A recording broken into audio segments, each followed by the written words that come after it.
Le coup d'envoi des huitièmes de finale des championnats du monde, 25e édition, c'est sur beIN bien sûr, la Norvège face à la Macédoine, la Norvège de Sander Sagosen, le futur parisien face à la Macédoine de Kiril Lazarov qui a toujours un peu montré ses limites depuis le début de la compétition face au draw, que ce soit face à l'Espagne ou la Slovénie, mais la Macédoine est en train de prouver ces dernières saisons qu'elle est capable de faire du très bon hand. Elle va se repositionner sur l'aile droite, Georgievski, Lazarov avec Kiril Lazarov, c'était un peu trop facilement lisible ça par Bergerud et les Norvégiens qui vont mettre de la vitesse. Oh, c'était compliqué à réceptionner, ça passe entre les jambes, c'est parfait. Taleski avec Lazarov, cette fois-ci il a réussi à passer le rideau défensif et Torbjørn Bergerud à 3 sur 3 pour l'instant. Sander Sagosen et cette fois-ci en échec face à un Kiril Kolev qui fait son match. Et le corps arbitral évidemment bien placé pour sanctionner Filip Lazarov. Et tout de suite la vitesse, tout de suite le contre-attaque et tout de suite les Norvégiens qui en profitent.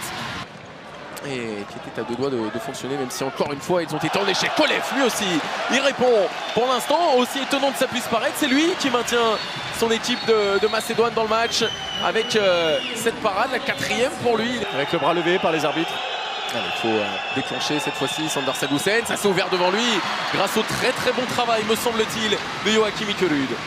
L'entrée de Nenoski également et l'interception pour les Norvégiens, ça va forcément se finir en but car il n'y a pas de gardien, Christian Bjørnsen en l'occurrence.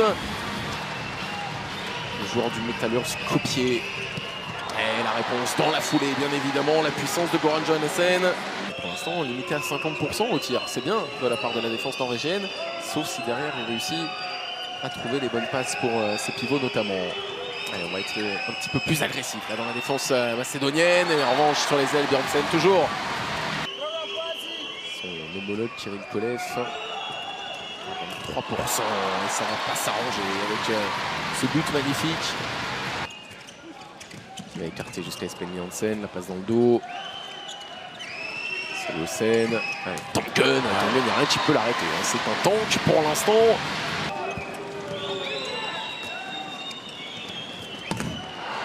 Magnus Gellerud, qu'on n'avait quasiment pas vu. C'est pas forcément évident pour la Norvège, c'est une certitude qu'il devra être au niveau de son Euro la saison dernière quand il avait pris la 4e place, éliminé d'un petit but, on s'en souvient, en demi-finale par l'Allemagne.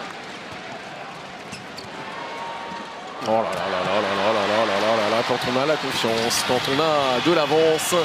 Malheureusement, les autres arrières de la base arrière macédonienne n'ont pas relevé un petit peu ce challenge-là d'un huitième de finale. Et c'est pour ça aussi qu'il y a eu la défense qui a été très efficace de la part de la Norvège.